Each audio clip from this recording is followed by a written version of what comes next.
और साथ ही साथ आपको बता दें कि आज नोएडा बॉर्डर सील होने के बाद दिन भर हंगामा मचता रहा। तो नेहा, सबसे पहले आपसे जानना चाहेंगे, चूंकि आप दिल्ली से आ रही थी, तो क्या आपने देखा बॉर्डर पर कोई दिक्कत तो नहीं हुई? बिल्कुल श्वेता, आज का दिन तो थोड़ी ढील दे दी गई क्योंकि आईडी कार्ड के साथ आप नोएडा में प्रवेश कर सकते थे, लेकिन पुलिस वालों ने ये साफ कर दिया कि कल से, यानी कि कल 23 तारीख से पास मान्य होगा, जो कि आपको इशू कराना होगा। कल आई कार्ड नहीं चलेगा। और देखिए नया, जिस तरह से आप ये बात बता रही हैं, ये अपने आप में एक ऐसा वक्त है जब ये इम्तिहान है एक तरह से पुलिस का भी और उन लोगों का भी जो एसेंशियल सर्विसेज की वजह से बाहर निकल रहे हैं। और ऐसे में एक फाइन बैलेंस, एक संतुलन जो है व्यवस्था में हो, इसको इंश्योर करना भी इस वक्त प्रशासन की एक बड़ी जिम्मेदारी है। तो पास का आपने जिक्र किया, पास बन जाएंगे तो उसके बाद मुझे लगता है कल से हालात थोड़े से और बेहतर होंगे, लेकिन संक्रमण जिस तरह से बढ़ रहा है वो जरूर चिंता की बात है। बिल्कुल, और 3 बड़ी खबरें आपको दिखा देते हैं इस वक्त की, जो बता रही है कि आज कितना हंगामे का दिन रहा। शहर शहर लॉकडाउन के कितने दुश्मन रहे, ये आप इन 3 तस्वीरों से अंदाजा लगा सकते हैं। लखनऊ, पश्चिम बंगाल और अलीगढ़ की ये तस्वीरें। लखनऊ में एक लड़की लॉकडाउन तोड़कर सड़कों पर आ गई, पुलिस कर्मियों से उलझती हुई दिखाई दी। तो वहीं नॉर्थ 24 परगना यानी कि बंगाल में आपको हम तस्वीरें दिखा रहे हैं। यहाँ पर राशन को लेकर पुलिस से उलझ गए लोग, क्योंकि लोगों का कहना था कि उनके पास राशन खत्म हो गया है।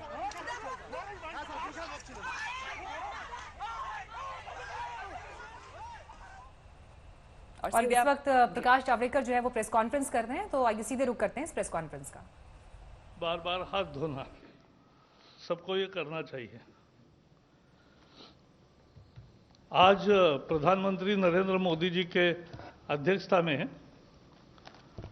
कैबिनेट की बैठक हुई और कैबिनेट की बैठक में एक बहुत महत्वपूर्ण निर्णय हुआ कि इस देश को महामारी के संकट से बचाने का जो बेहतर प्रयास कर रहे हैं आरोग्य कर्मी, डॉक्टर्स है, नर्सेस है, आरोग्य कर्मी है, पैरामेडिक्स है, आशा वर्कर्स है, ऐसे सब लोग दुर्भाग्य से अपने देश में उन्हें हमलों का सामना करना पड़ा और अनेक जगह पड़ोसी ही सोचने लगे कि वो संक्रमण के कैरियर्स है। ये दुर्भाग्यजनक पहलू है। तो इसलिए आरोग्य कर्मियों के खिलाफ कोई हिंसा या हैरेसमेंट अब बर्दाश्त नहीं होगी और इसलिए उनको पूरा संरक्षण देने वाला एक अध्यादेश आज लागू करने का फैसला हुआ है और राष्ट्रपति जी के हस्ताक्षर के बाद वो तत्काल प्रभाव से लागू होगा। महामारी के संकट से जूझने वाले योद्धाओं को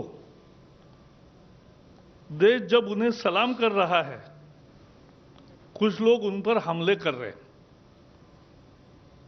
कुछ लोग उन्हें संक्रमण फैलाने वाले समझ रहे हैं और ऐसी हिंसा या त्रासदी नहीं चलेगी, यह देखना पूरे समाज का और इसलिए सरकार का काम है। इसलिए जो महामारी बीमारी कानून था, एपिडेमिक डिसीजेस एक्ट 1897, बहुत पुराना कानून है। उस कानून के तहत 123 साल पहले वाला कानून है।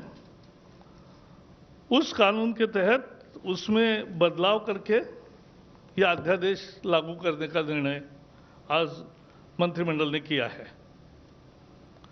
अब यह होगा कि इस तरह का अपराध ये कॉग्निजेबल भी होगा और नॉन बेलेबल होगा। ये संज्ञान भी लिया जाएगा, संज्ञान योग्य भी होगा और जमानत न मिलने वाला होगा। 30 दिन में इसकी इन्वेस्टिगेशन पूरी होगी। सीनियर इंस्पेक्टर के लेवल पे ही इन्वेस्टिगेशन होगी और 1 साल में फैसला आएगा और सजा भी कड़ी सजा का प्रावधान किया है।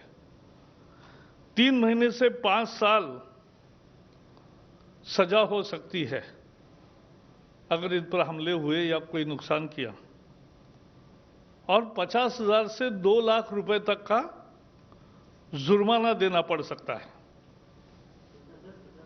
50,000 से 2 लाख रुपया केसेस के ग्रेविटी पर तय होता है। और अगर बहुत गंभीर हमला है, गंभीर इंजरी हुई है, तो 6 महीने से 7 साल तक सजा का प्रोविजन है, 6 मंथ टू 7 इयर्स। और ऐसे केसेस में जो जुर्माना है वो 1 लाख से 5 लाख तक है। तो भारी सजा भी होगी और भारी भरकम जुर्माना भी होगा। संदेश साफ है, डॉक्टर और आरोग्य कर्मियों पर हमले बर्दाश्त नहीं होंगे। केवल इतना ही नहीं, आज एक विशेष प्रोविजन भी की है अध्यादेश में कि समझो उनकी गाड़ी का नुकसान हुआ, उनकी क्लिनिक का नुकसान हुआ, तो जो भी उसकी कॉस्ट है, मार्केट वैल्यू, उसके 2 गुना जिसने हमला किया उनसे वसूला जाएगा। जो भी कोई हमले के लिए जिम्मेवार होंगे, उनसे जितना नुकसान हुआ है उसके मार्केट वैल्यू का 2 गुना ज्यादा ये उनसे भरपाई, कॉम्पेंसेशन के रूप में लिया जाएगा।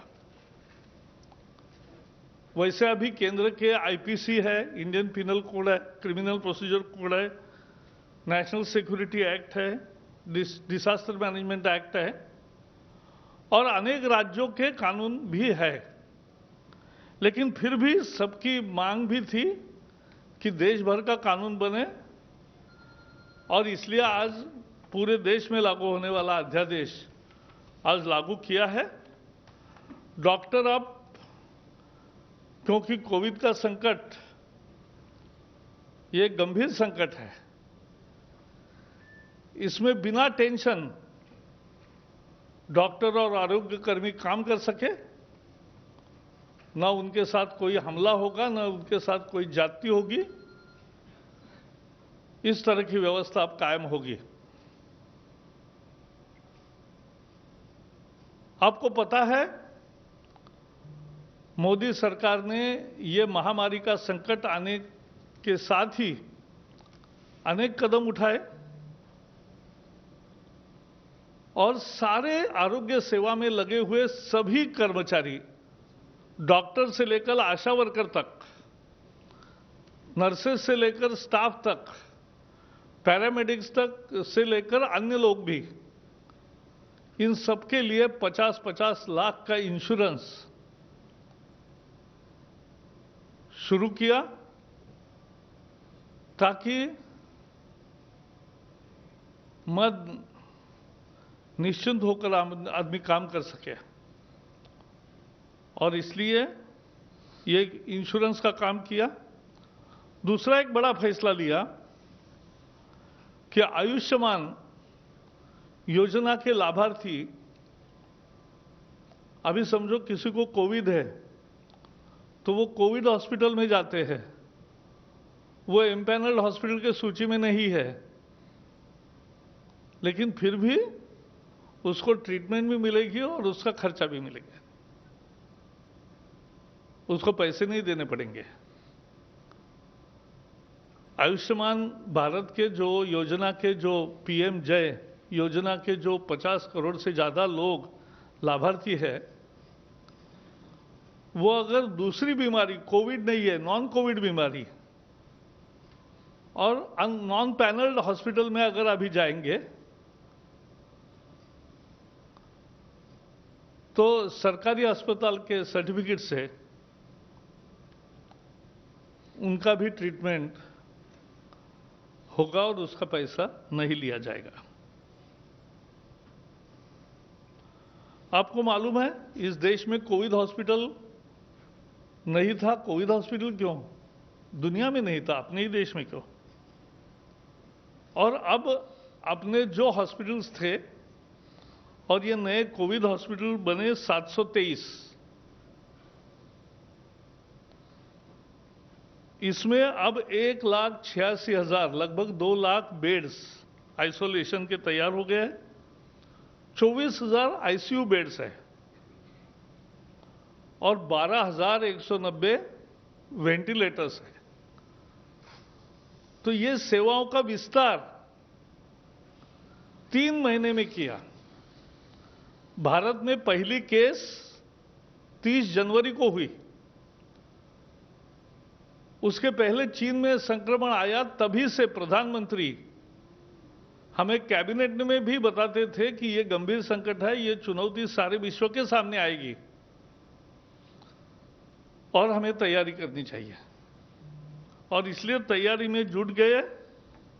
जहां पीपीई की बात है, हमारे यहां एक भी फैसिलिटी नहीं थी। आज 77 डोमेस्टिक मैन्युफैक्चरर्स हो गए और 1,88,00,000 इतनी इनको ऑर्डर दी है और रोज सामान आ रहा है। N95 मास्क जो डॉक्टरों को लगाने चाहिए, जो आरोग्य कर्मियों को लगाने चाहिए, जो कोविड के पेशेंट से ट्रीटमेंट का काम करते हैं, उनको लगाना चाहिए। इसकी अभी 24-25 लाख है उपलब्धता और 2.5 करोड़ लगभग ऑर्डर दिया है। तो ये विस्तार है सेवाओं का। तो ये काम किया है और इसलिए मुझे लगता है कि पूरे आरोग्य कर्मियों के आरोग्य परिवार का ही पूरा ख्याल रखने का सरकार का मनोदय है और यही मनोदय आज के इस अध्यादेश से साबित हुआ है। Friends, today cabinet met under the chairmanship of Prime Minister Narendra Modi and approved promulgation of an ordinance to amend the Epidemic Diseases Act 1897 in the light of pandemic situation of COVID-19. And this actually protects the whole health fraternity, including doctors, nurses, paramedics, up to ASHA workers. Everybody get protected because what we have seen, when they are doing a yeoman's job, when they are doing the most crucial duty for the country, at some places they are being attacked, and some places their property is damaged. And at many places, they are being looked upon as the carriers of the COVID-19. So be it harassment or be it criminal offense against them in form of violence, for this government, it's a zero tolerance area. We will not allow this to happen in this civilized society, and therefore the ordinance proposes that within 30 days the investigation will be over. Within 1 year the decision of the case will be, the final decision will come, and the punishment ranges from 3 months to 5 years and fine from 50,000 rupees to 2 lakh rupees. And in severe cases, where serious injuries, grievous injuries have taken place, the punishment starts from 6 months to 7 years and fine start from 1 lakh rupees to 5 lakh rupees. Today, in the morning, Home Minister Amit Shah and Dr. Harshvardhan, the Health Minister, they had video conference with all medical fraternity representatives. And they promised that here is the government which will protect them and which appreciates and salutes their human services for the country. आज अमित शाह जी और हर्षवर्धन जी आरोग्य मंत्री, स्वास्थ्य मंत्री, उन्होंने आज ये जो वैद्यकीय परिवार के प्रतिनिधि है उनके साथ, स्वास्थ्य परिवार के सभी प्रतिनिधियों के साथ एक वीडियो कॉन्फ्रेंसिंग की। देश भर के अनेक लोगों से बातचीत हुई और उसमें आश्वस्त किया गया कि आपका ध्यान सरकार रखेगी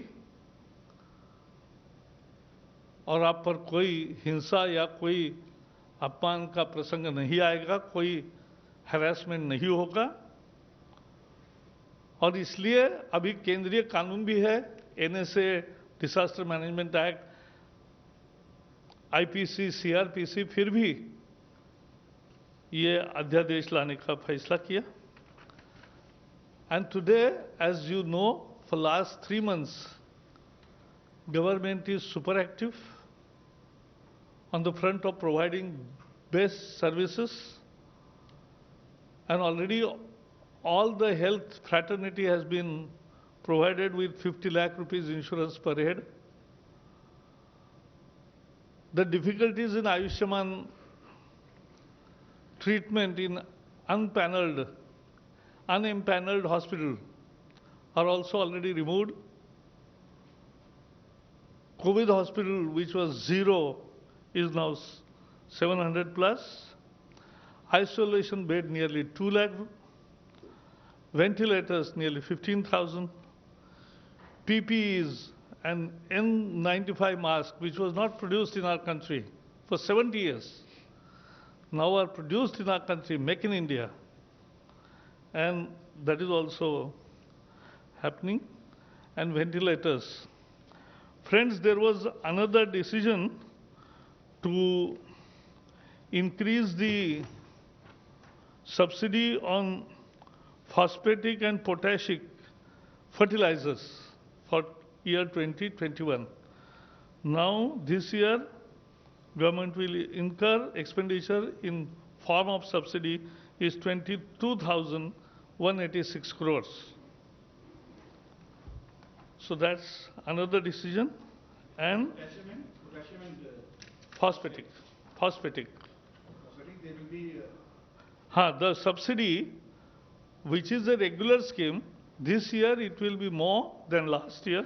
And कोरोना की जांच के लिए रैपिड टेस्ट किट की विश्वसनीयता पर भी सवाल खड़े हो गए हैं। राजस्थान सरकार की आपत्ति के बाद आईसीएमआर ने इन टेस्ट पर रोक लगा दी है। भाई, इनका जो कोरिलेशन है वो इनका 90% हम एक्सपेक्ट कर रहे थे, लेकिन वो आया 5.4। इसका मतलब 0 ही है। ऐसी परिस्थिति में हमने जितना भी प्रोसीजरल कोई कमी नहीं रखी है, प्रोसीजर को पूरा अडॉप्ट किया। आईसीएमआर ने जो गाइडलाइन इन टेस्ट को करने के लिए जारी की थी, उनका भी पूरा ध्यान रखा गया। उसके बावजूद एक्यूरेसी पे खरा नहीं उतर रहे हैं, तो फिर हमने इन टेस्ट को रोक दिया और हमने वापस चिट्ठी लिखी है आईसीएमआर को। अगले 2 दिन में हम हमारे 8 इंस्टीट्यूट्स को फील्ड में भेजेंगे और जो किट्स हैं उनमें से वो लॉट्स लेके उसको टेस्ट करके वैलिडेशन करने की कोशिश करें। सारे स्टेट्स को ये सलाह देना है कि अगले 2 दिन ये टेस्ट किट्स इस्तेमाल न करें। 2 दिन के बाद में हम क्लियर कट एडवाइजरी देने के पोजीशन में रहेंगे, क्योंकि अगर ऐसे कुछ नजर आया कि वो बैचेस में प्रॉब्लम है तो हम वो बैच को रिप्लेसमेंट के लिए वो कंपनी को बोल सकेंगे। कोरोना टेस्टिंग की देश ही नहीं दुनिया के लिए चिंता का विषय बन गया है। यकीनन ये देश के लिए चिंता की बात है। पूरे मामले पर हमारी सहयोगी श्वेता सिंह ने मेडिकल एक्सपर्ट से बातचीत की। हमारे साथ डॉक्टर नरेश त्रेहन इस समय मौजूद हैं, जो chairman and managing director Medanta the Medicity. Sir, स्वागत है आपका। और साथ में डॉक्टर राजेश एम पारिक, जो कि director medical research and neuro psychiatrist, Jaslok hospital and research centre. Doctor Trehan, सबसे पहले मैं आपसे पूछना चाहती हूं कि अगर इतने पैमाने पर, इतने बड़े पैमाने पर इस तरह के एसिम्प्टोमेटिक पेशेंट सामने आ रहे हैं, सबसे पहले कितने बड़े खतरे की बात है और क्यों इतनी बड़ी तादाद में 80% क्यों पूरे रिपोर्टेड केसेस में से एसिम्प्टोमेटिक पेशेंट्स हैं? ये तो एक अच्छी बात भी है कि अगर जो इन्फेक्शन किसी को हो रही है, एक तो कितना वायरल लोड से हो रही है और उनका इम्यूनिटी कैसा है। अगर जो उनका इम्यूनिटी जो शक्ति है वायरस से लड़ने के लिए और वो इतनी ताकत है उसमें कि वो उसको उस वायरस को सप्रेस्ड रखती है और पेशेंट को कोई सिम्टम्स नहीं आते, तो ये तो अच्छी बात है। और ये दुनिया में भी ऐसा देखा गया है कि काफी एसिम्प्टोमेटिक पेशेंट्स जो जिनको कोरोना मिला है वो अपने आप ही ठीक हो जाते हैं over a period of time. तो उनको शायद ज्यादा कोई सिम्टम नहीं होते और उनको कई बार पता भी नहीं लगता। पर इसका खतरा ये है कि एसिम्प्टोमेटिक होते हुए अगर जो किसी को है तो ये प्रॉब्लम आ जाता है कि वो और लोगों को इन्फेक्ट कर सकता है नॉट नोइंग कि उनको है। सो इसके दोनों पहलू देखने पड़ते हैं। सो एक हमारी हिस्ट्री में भी इंडिया में अभी तक यही एक्सपीरियंस आ रहा है कि बहुत सारे लोगों को बड़ा माइल्ड फॉर्म ऑफ कोरोना, मतलब 80-85% को ऐसा आ रहा है। 15% को एक्चुअली थोड़ा मोर सिवियर आ रहा है और उनमें से भी मोस्टली ठीक हो जाएंगे। 5% जो हैं जिनको तकलीफ ज्यादा होगी और उनमें से 2-3% को वेंटिलेटर पे भी जाना पड़ेगा। तो ये आंकड़े जो है ये हमें दिखा रहे हैं कि जो तरीका है इस डिजीज के फैलने का वो एसिम्प्टोमेटिक से भी हो सकता है और एसिम्प्टोमेटिक को अच्छी बात है इन वे कि वो ठीक हो जाएंगे बिना कॉन्सिक्वेंसेस के। कि जो चीज आप बता रहे हैं, क्या ये हर्ड इम्यूनिटी जिसकी चर्चा हम दुनिया के कई देशों से सुनते हैं, क्या ये उसका परिचायक हो सकता है? क्या ये उसकी तरफ एक संकेत हो सकता है? नहीं, ये तो पॉसिबल है कि सारी, बट ये दोनों तरफ से आपको देखना पड़ेगा। इसके फायदे भी है, नुकसान भी है। और इसलिए जब रैपिड टेस्टिंग का स्कोप आता है बीच में, वो इसी रीजन से आता है कि अगर जो हम रैपिड टेस्टिंग करें, स्क्रीनिंग करें कम्युनिटी में, तो हमें ये भी पता लग जाएगा कि कौन एसिम्प्टोमेटिक कैरियर्स हैं, उनको फिर भी क्वारंटीन किया जा सकता है जिससे वो औरों को ना फैलाएं। अब एक बात यह है कि नेचुरली अगर जो अनडिटेक्टेड लोग जा रहे हैं जिनका कोई डिटेक्शन नहीं है, उनकी वजह से और लोगों को हुआ, उनको भी नहीं पता लगा, तो ये हर्ड इम्यूनिटी हो सकती है जो हेल्पफुल हो, पर उसके रिस्क भी हैं काफी ज्यादा।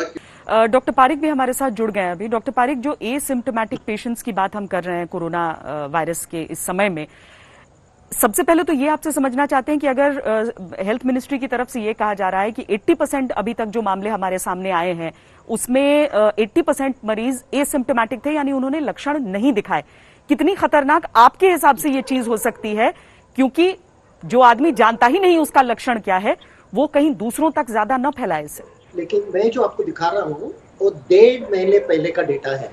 ये मैंने 1.5 महीने पहले ये डेटा निकाला था और अगर आप देख सकती है इसको ठीक तरह से, तो ये चाइना से डेटा आया है और ये डेटा में क्या दिखाई दे रहा है कि 44,415 पेशेंट्स में उन्होंने एनालिसिस किया था। ये 1.5 महीने पहले की बात है। तो जब उन्होंने एनालिसिस किया तो हम देखते हैं कि एग्जैक्ट 81%, ये नीचे का ब्लू भाग है, तो 81% है। तो 81% पेशेंट्स को चाइना में भी 1.5 महीने पहले और 44,415 पेशेंट्स का डेटा है। तो इन पेशेंट्स में बिल्कुल माइल्ड या सिम्टम्स नहीं थे। फिर उसके ऊपर का पिरामिड था, उसमें आप देखते हैं कि थोड़ा ज्यादा था और 5% पेशेंट्स को सीवियर सिम्टम्स थे। तो ये एग्जैक्ट डेटा भी हमारे यहाँ 80% दिखाई दे रहा है। डॉक्टर्स ने अपने आज रात का सांकेतिक विरोध प्रदर्शन टाल दिया है। कई शहरों में हेल्थ वर्कर्स पर हमले के विरोध में आईएमए ने आज मोमबत्ती जलाकर सांकेतिक विरोध का ऐलान किया था, लेकिन गृह मंत्री अमित शाह से बातचीत के बाद उन्होंने प्रदर्शन स्थगित कर दिया।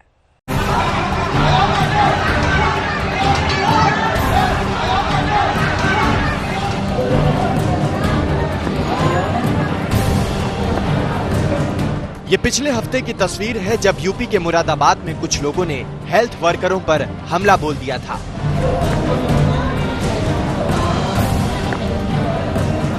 इससे पहले ऐसी ही तस्वीर इंदौर से सामने आई थी। इन्हीं घटनाओं के खिलाफ आईएमए से जुड़े डॉक्टरों ने व्हाइट अलर्ट जारी कर डॉक्टरों और अस्पतालों से आज रात 9 बजे मोमबत्ती जलाकर विरोध जाहिर करने के लिए कहा था।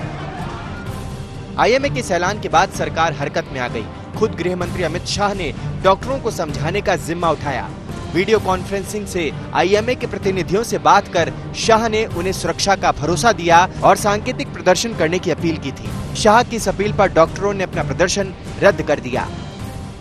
वो आज इन डॉक्टर्स के ऊपर जो अटैक्स हो रहे हैं उनके प्रति बहुत ज़्यादा व्यथित है, बड़ा पेनफुल महसूस कर रहे हैं, बड़ा जो है अपने आप को बहुत ज़्यादा डिस्टर्ब महसूस कर रहे हैं। लेकिन साथ ही साथ वो अपने कर्म से पीछे नहीं है।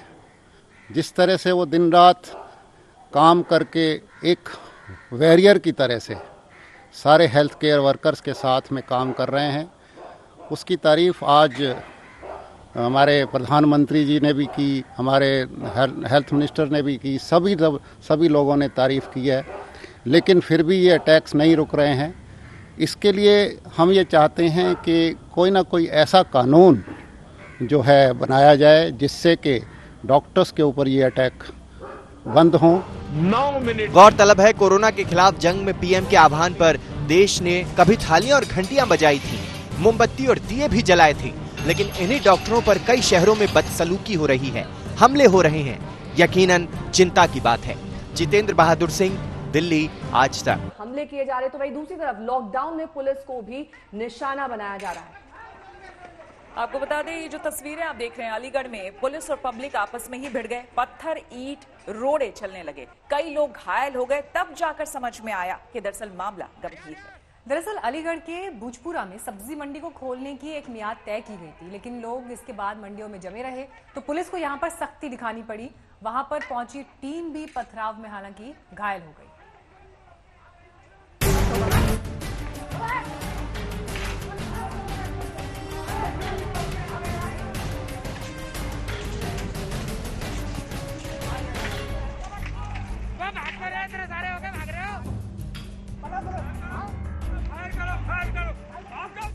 लॉकडाउन के सन्नाटे में गलियों से पत्थर बरस रही हैं। पुलिस वाले गली गली दौड़ रहे हैं, कभी भीड़ को काबू करने के लिए तो कभी पत्थरों की बरसात से बचने के लिए। ये तस्वीरें अलीगढ़ में मचे बवाल की गवाह हैं। गली से निकलती भीड़ पुलिस पर ईंट बरसा रही है, पुलिस भी ईंट का जवाब पत्थर से दे रही है। इस हंगामे के बीच सोशल डिस्टेंसिंग, मास्क नियम सब भूल जाइए। पुलिस पर पागलों की तरह पत्थर मारने वाली ये भीड़ ये भूल गई है कि लॉकडाउन उनको कोरोना से बचाने के लिए है। अलीगढ़ के भुजपुरा इलाके में पुलिस मार्केट को बंद कराने गई थी, जहां भीड़ ने पथराव कर दिया।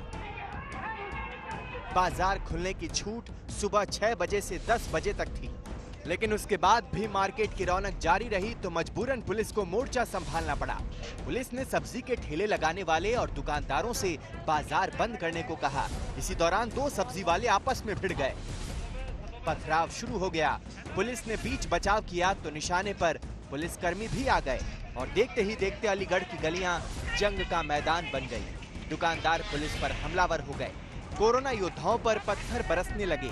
हालात को काबू में करने के लिए भारी मात्रा में पुलिस को तैनात किया गया। नगर निगम के कर्मचारी भी जमा हो गए। पुलिस को भी पथराव का जवाब पथराव से देना पड़ा। पुलिस के जवानों की तादाद बढ़ी तो स्थानीय दुकानदार अपना सामान छोड़कर फरार हो गए। इस पत्थरबाजी में एक पुलिसकर्मी घायल हुआ है। हालात फिलहाल काबू में हैं। इलाके में शांति बनी हुई है। दुकान को बंद कराया जा रहा था। 5 बजे बाद कुछ लोग 10-15 लोग इकट्ठा होकर फिर पुलिस को पथराव कर दिए। यद्यपि उसमें किसी को चोट नहीं लगी और तत्काल स्थिति को 2 मिनट के अंदर नियंत्रित कर लिया गया। इसमें अभियोग पंजीकृत किया जा रहा है। दोषी के विरुद्ध आवश्यक कार्रवाई करेंगे। कितने लोग घायल हुए हैं? एक पुलिसकर्मी घायल। अच्छा, क्या ऐसा महिला कांस्टेबल को घेर लिया था? नहीं, महिला कांस्टेबल को नहीं घेरा। पुलिस पर पत्थर बरसाने वालों के खिलाफ केस किया जा रहा है। आरोपियों की तलाश की जा रही है। लॉकडाउन में बाजारों को खुलने की इजाजत इसलिए दी गई है ताकि लोगों को दिक्कत ना हो, लेकिन अगर इस छूट को मनमानी करने का लाइसेंस समझ लिया जाए तो कोरोना के खिलाफ जंग कमजोर हो जाएगी। मोहम्मद अकरम खान, अलीगढ़, आज तक। वही बड़ी खबर इस बीच पश्चिम बंगाल के नॉर्थ 24 परगना से आ रही है, जहां पुलिस और पब्लिक के बीच खूनी संघर्ष हुआ। राशन की कमी को लेकर लोग बाहर निकले, पुलिस ने समझाने की कोशिश की। और मीनाक्षी, श्वेता, इस तरह की खबरें लगातार देश भर के अलग अलग हिस्सों से आती रही हैं। पर हैरानी की बात यह है कि राहत सामग्री को लेकर विरोध कर रहे स्थानीय लोगों ने पुलिस पर भी अटैक किया। और यही बात चिंताजनक भी है कि अगर डॉक्टर, स्वास्थ्य कर्मियों पर, पुलिस कर्मियों पर इस तरह से हमले होंगे तो कोरोना के खिलाफ जंग में देश की हालत कमजोर ही होगी। क्योंकि आप तस्वीरें देखिए, हालात काबू पाने के लिए किस तरह से पुलिस को भी कितनी मशक्कत करनी पड़ी और 4 पुलिसकर्मी इसमें घायल भी हुए हैं। और इसी बीच ये तस्वीरें देखने के बाद सवाल ये उठता है कि क्या किसी मांग को लेकर इस तरह से लॉकडाउन की धज्जियां उड़ाने की इजाजत कैसे मिल सकती है। लेकिन ये अपनी जगह है मीनाक्षी, लेकिन यहाँ पर हमने तस्वीरों में भी देखा कि पुलिस वाले महिलाओं को बेदर्दी से पीटते हुए नजर आए। तो दोनों ही तरह की बात है।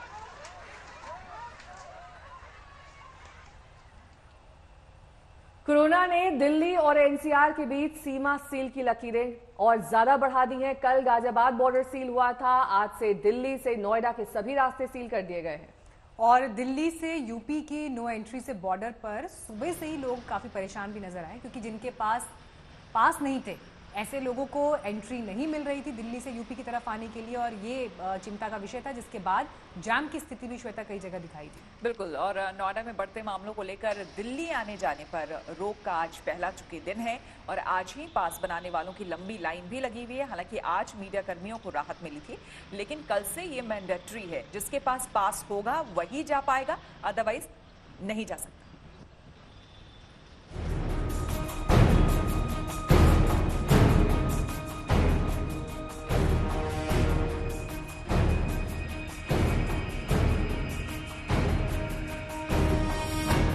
ये दिल्ली नोएडा बॉर्डर की तस्वीरें हैं। किसी को दफ्तर जाना है तो किसी को जरूरी काम है, कोई डॉक्टर है तो कोई बैंक कर्मी, सब दिल्ली नोएडा बॉर्डर पर अटके हैं। दिल्ली वालों को यूपी में एंट्री नहीं मिल रही, दिल्ली से आने वाले हर शख्स को रोका जा रहा है। सिर्फ उन्हें ही जाने की इजाजत है जो प्रतिबंधित लिस्ट से बाहर हैं। कोरोना के कहर ने दिल्ली और यूपी के बीच लकीरें खींच दी हैं। न दिल्ली से यूपी में एंट्री मिलेगी, न यूपी से दिल्ली जाने दिया जाएगा। सब समझ लीजिए कि दिल्ली वालों के लिए नोएडा और गाजियाबाद के रास्ते बंद हैं। मेरे पास सब कुछ है, मेरे हॉस्पिटल वालों ने आचार्य ने बना के दिया है मेरे को, सिक्योरिटी वाले को फोन आ रहा है मेरे पास, फिर भी मुझे नहीं जाने दे रहे। बैंक से एक्चुअली पास, बैंक से लेटर हेड पे लिखवाना है या पास बनवाना है, और आई कार्ड है तो they can give us entry. मंगलवार सुबह गाजियाबाद से दिल्ली की एंट्री रोकी गई और उसी दिन रात 10 बजे नोएडा प्रशासन ने भी दिल्ली से सटे अपने बॉर्डरों को सील कर दिया। गाजियाबाद और नोएडा बॉर्डर सील करने के पीछे की वजह भी आपको बताते हैं। दरअसल गाजियाबाद में 6 लोग कोरोना पॉजिटिव पाए गए हैं। जांच करने पर पता चला कि ये दिल्ली से लगातार आते जाते रहते थे।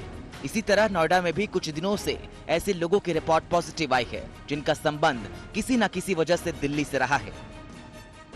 इस वक्त हम दिल्ली गाजियाबाद बॉर्डर पर मौजूद है और यहाँ पर किस तरह के हालात है ये मैं आपको दिखाना चाहूँगा। दरअसल सख्ती काफ़ी है, क्योंकि जिस तरह से पेशेंट्स काफ़ी आ गए हैं गाजियाबाद में, और वो भी वो पेशेंट्स जो दिल्ली से पेशेंट्स आए, इसको लेकर अब यहाँ पर स्थिति जो है थोड़ी विकट होती जा रही है। जिनके पास आई कार्ड है उन्हीं को जाने दिया जा रहा है, लेकिन उन लोगों को नहीं जाने दिया जा रहा जिनके पास आई कार्ड नहीं है। और जाहिर तौर पर ऐसे में कुछ पुलिसकर्मी से कुछ लोग उलझते हुए भी नजर आ रहे हैं, जो उनको दिक्कतें हो रही हैं।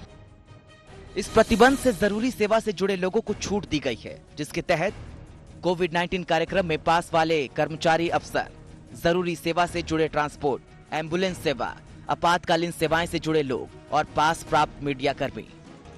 अब तक दिल्ली एनसीआर में आवाजाही पर इतनी सख्ती नहीं थी, लेकिन अब बॉर्डर सील कर दिए गए हैं। यूपी प्रशासन नहीं चाहता है कि दिल्ली से कोरोना के कदम यूपी में पड़े। दिल्ली से चिराग गोठी, गाजियाबाद से मयंक गौड़ के साथ पुनीश शर्मा, नोएडा, आज तक। तो आपको याद होगा कल हमने आपको खबर दिखाई थी कि बिहार में होमगार्ड के जवान से किस तरह से उठक बैठक कराई गई थी। अब ये पूरा मामला संज्ञान में लिया गया है, ये अफसरों पर भारी पड़ गया है। उठक बैठक कराने वाले एएसआई को सस्पेंड कर दिया गया, जबकि कृषि अधिकारी को पर भी एक्शन की अब तैयारी है। बिहार की किरकिरी कराने वाली इस घटना में आला अफसर एक्शन में आए, डीजीपी को खुद डैमेज कंट्रोल में जुटना पड़ा।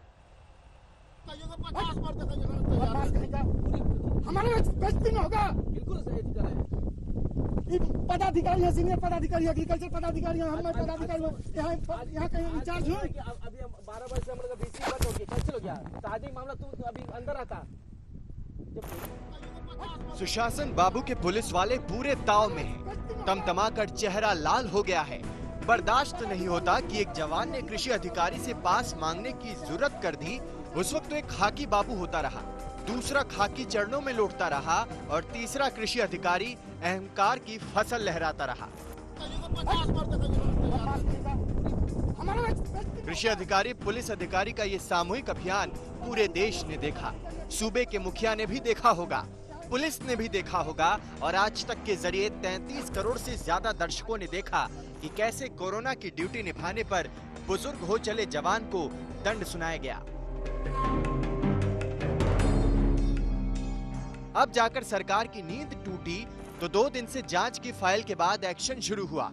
जवान से उठक बैठक करा रहे एएसआई को सस्पेंड कर दिया गया और कृषि अधिकारी महोदय के किए धरे को नापा जोखा जा रहा है। कहीं कहीं से आया है। इसके बाद में मैंने वहाँ के एसपी से बात करी है, वहाँ के आईजी से बात करी है। उसके बारे में मैंने इसकी सूचना मैंने सरकार को भी दे दी है। सरकार इसका संज्ञान ले रही है। हम जांच रिपोर्ट का इंतजार कर रहे हैं। जांच रिपोर्ट आज तक आ जाएगी। चौकीदार को, वो सिपाही नहीं है, वो चौकीदार है, लेकिन चौकीदार हमारा अंग है, प्रशासन का अंग है, हमारी सबसे बड़ी छोटी इकाई है। चौकीदार की इज्जत को खराब करके जो अधिकारी अपनी इज्जत बनाना चाहते हैं, उनके लिए मुझे बहुत अफसोस है। ये बहुत ही शर्म की बात है। इस संबंध में जब जिला प्रशासन ने तथ्यों की जांच का आदेश दिया है तो जांच का अर्थ होगा कि सूक्ष्म तरीके से कौन कौन लोग वहां उपस्थित थे। अब आज की दुनिया में तो मोबाइल की दुनिया है, ट्रैकिंग की दुनिया है, लोकेशन मिल जाएगा। इसलिए जिला प्रशासन के जांच पर भरोसा होना चाहिए और जिला प्रशासन ने इमीडिएट इसको संज्ञान में लिया और संयुक्त रूप से जांच का आदेश दिया है। कहीं पुलिस वाले ने जवान को दंडवत कर दिया तो कहीं लॉकडाउन में विधायक महोदय को सुपुत्र को कोटा से लाने का स्पेशल परमिट मिला। दोनों घटनाओं ने सरकार से सवाल किया तो कार्रवाई भी हुई। दोनों अफसरों पर गाज गिरी, लेकिन देर करते करते। रोहित कुमार सिंह, पटना, आज तक। और बिहार में होमगार्ड के जवान से बुरा सलूक का मामला सामने आया तो डीजीपी साहब ने होमगार्ड को खुद फोन मिलाया। दरअसल मीडिया में ये मामला सुर्खियों में आने के बाद से ही सरकार पर काफी ज्यादा दबाव था। बार बार जब सवाल किए गए तो ये कहा गया कि ये पूरे मामले की जांच की जा रही है। हालांकि होमगार्ड के साथ जो कुछ हुआ है इस पर अफसोस व्यक्त किया गया है डीजीपी की तरफ से। हालांकि अभी तक होमगार्ड का अपमान करने वाले कृषि अधिकारी पर कार्रवाई नहीं हुई है। हेलो, क्या बोल रहा हूँ? आप चौकीदार जी बोल रहे हैं? जय हिंद सर। जय हिंद। मैं डीजीपी गुप्तेश्वर पांडे बोल रहा हूँ। जय हिंद सर। ठीक है। क्या घटना हुई है? मैं देखा सोशल मीडिया पर, मोबाइल पर देख करके मैं बहुत दुखी हो गया, तो मैंने सोचा आपसे सीधे बात करके पूछूं। एक बेलोरो लेकर के आया पांच आदमी से, एक वो कहने लगा कि पहचानो कौन था, तो पता कि ये है वो है, कौन था। उसी में हम श्रीमान हम टोक दिए कि क्या बात है, क्या हुआ है। इसी में कहा गाली भर्दी हमको देने लगी, बहुत ज्यादा गाली देने लगा। कृषि पदाधिकारी गाली देने लगे आपको? क्या बोले? हाँ, तो वो लोग गाली गुल्ला बोलने लगे। गाली बोल के हाथ जोड़ो, पैर पकड़ो, अभी तुमको जेल भेजा देंगे, साहब को बुला देंगे, तुमको बनवा देंगे, नौकरी से भगा देंगे, ऐसे करेंगे, कान पकड़ो। हैं, उसी में हमको कान पकड़ के कहा कि 50 मरते उठो बैठो। हैं, अच्छा जी, 50 मरते उठो बैठो। अच्छा ठीक है, आपके साथ जो भी हुआ उसका मुझे बहुत दुख है, बहुत अफसोस है। आप चिंता मत करिए, आप लोग बहुत मेहनत कर रहे हैं। सब चौकीदार भी, सब सिपाही भी, सब लोग ये सरकार के अंग हैं, हमारे अंग हैं।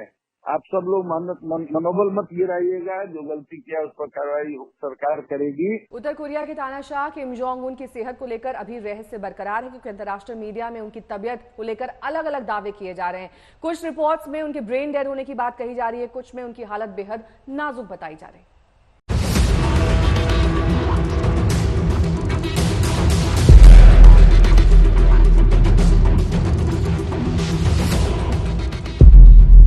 कोरोना वायरस से जंग में चीन का धोखा। खराब निकले चाइनीज रैपिड टेस्टिंग किट। खराब रैपिड टेस्टिंग किट से कैसे जीतेंगे कोरोना से जंग? कुछ दिनों पहले बड़ा शोर था रैपिड टेस्टिंग किट का।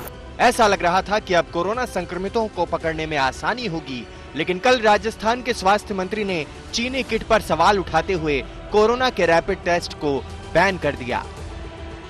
कोरिलेशन है वो इनका 90% हम एक्सपेक्ट कर रहे थे, लेकिन वो आया 5.4। इसका मतलब जीरो ही है। आईसीएमआर ने जो गाइडलाइन इन टेस्ट को करने के लिए जारी की थी, उनका भी पूरा ध्यान रखा गया। उसके बावजूद एक्यूरेसी पे खरा नहीं उतर रहे हैं, तो फिर हमने इन टेस्ट को रोक दिया और हमने वापस चिट्ठी लिखी आईसीएमआर को कि भाई हम इस टेस्ट को नहीं करेंगे यहाँ। राजस्थान ने चीनी किट के खिलाफ शंखनाद किया तो धीरे धीरे शिकायतों की बाढ़ आने लगी। उत्तर प्रदेश ने भी कोरोना वायरस के हॉटस्पॉट बने क्षेत्रों में लोगों की स्क्रीनिंग करने के लिए किए जा रहे रैपिड एंटीबॉडी टेस्ट पर रोक लगा दी है। गौरतलब है कि नोएडा में बने हॉटस्पॉट में 100 संदिग्ध लोगों पर रैपिड टेस्ट किया गया था और सभी की रिपोर्ट नेगेटिव आई थी। इससे पहले राजस्थान के कोटा से यूपी लौटे करीब 7,500 छात्रों की भी स्क्रीनिंग इसी से की जा रही है। अभी तक जितने भी टेस्ट हुए हैं उनमें ज्यादातर की रिपोर्ट नेगेटिव आई है। केवल गाजीपुर के एक छात्र की रिपोर्ट पॉजिटिव आई थी। राजस्थान और दूसरे राज्यों की तरह उत्तर प्रदेश में भी रैपिड टेस्टिंग किट को फिलहाल रोक दिया गया है। 8,500 जांच इस रैपिड टेस्टिंग किट से किए गए थे, सब के सब नेगेटिव आए, लेकिन आईसीएमआर के निर्देश के बाद इसे रोक दिया गया है और जब तक दोबारा से आईसीएमआर इसे जारी नहीं करता तब तक उत्तर प्रदेश में भी रैपिड टेस्टिंग किट बंद रहेगा। यूपी की तरह हरियाणा ने भी कड़ा कदम उठाया है। हरियाणा ने चीनी रैपिड टेस्ट किट के आयात को रद्द कर दिया है। हालांकि इसके पीछे फिलहाल वजह किट की ऊंची कीमत बताई गई है। हरियाणा ने चीनी कंपनी को 1 लाख रैपिड टेस्ट किट का ऑर्डर किया था। हरियाणा सरकार का कहना है कि वो मानेसर में बनाए जा रहे देसी किट पर ही भरोसा करेगी। हरियाणा में कोरोना के रोगियों की पहचान करने के लिए रैपिड टेस्ट किट्स आ चुकी हैं और 15,000 किटों के साथ हरियाणा में टेस्टिंग शुरू भी हो चुकी है। लेकिन खास बात यह है कि ये किटें हरियाणा के मानेसर में ही तैयार हुई हैं, जबकि देश भर में इन किटों को मंगाने के लिए चाइना पर आश्रित रहना पड़ रहा था। तो हरियाणा सरकार ने 1 लाख किटों के लिए चाइना को ऑर्डर भेजा था, लेकिन वही किटें जब मानेसर में आधे से कम दामों पर और बेहतर क्वालिटी में मिली तो हरियाणा सरकार ने चाइना की बजाय मानेसर में बनी किटों से टेस्टिंग शुरू कर दी है। चीनी रैपिड टेस्ट की बढ़ती शिकायत के बाद आईसीएमआर भी एक्शन में आ गई है। Indian council of medical research ने कल निर्देश जारी कर सभी राज्यों से 2 दिनों के लिए एंटीबॉडी रैपिड टेस्टिंग रोकने को कहा है। आईसीएमआर की 8 विशेषज्ञों की टीम रैपिड टेस्टिंग किट की जाँच करेगी। कई राज्यों ने इसके नतीजों में 6% से 71% के उतार चढ़ाव की शिकायत की थी। जो हमारी सेंट्रल टीम्स हैं उन्हीं के फीडबैक के बेसिस पर और स्टेट के फीडबैक के बेसिस पर ही ये एक डिसीजन लिया गया है कि इसको और फर्दर एनालाइज किया जाए। रैपिड टेस्टिंग के बारे में हमने इससे पहले भी आपको बताया कि इसका एक limited utility in terms of surveillance और in terms of epidemiological investigation ही है। तो जो हमारा फील्ड एक्शन है वो प्राइमरली आरटी-पीसीआर टेस्ट पर ही लिंक्ड है। चीनी किट पर बवाल मचा हुआ है, लेकिन चीन का दावा है कि उसके रैपिड टेस्टिंग किट में कोई गड़बड़ी नहीं है। चीनी दूतावास से जुड़े सूत्र का कहना है कि चीनी किट की गुणवत्ता सिद्ध है, उसमें कोई खराबी नहीं। कई राज्यों से चाइना से आए रैपिड एंटीबॉडी टेस्ट किट की शिकायतों के बाद आईसीएमआर ने कहा कि अगले 2 दिन तक राज्य इसका यूज ना करें। वो 8 ऐसी क्रैक टीम्स इन राज्यों में भेज चुके हैं जो जाकर इन बैचेस को चेक करेंगे और इनकी फॉल्ट्स देखेंगे, क्योंकि चाइना से आए ये रैपिड एंटीबॉडी टेस्ट किट एक भारत में सर्वेलेंस के लिए बहुत जरूरी थे, लेकिन अब ये प्रक्रिया भी इस कारण से रुक गई है। चीनी सामान के साथ एक अजीब बात है, जब भी चीनी सामान का जिक्र आता है आमतौर पर लोगों के जहन में खराब और सस्ता सामान आता है। डर है कि कहीं रैपिड टेस्टिंग किट का विवाद इस छवि को और मजबूत न कर दे। आज तक ब्यूरो।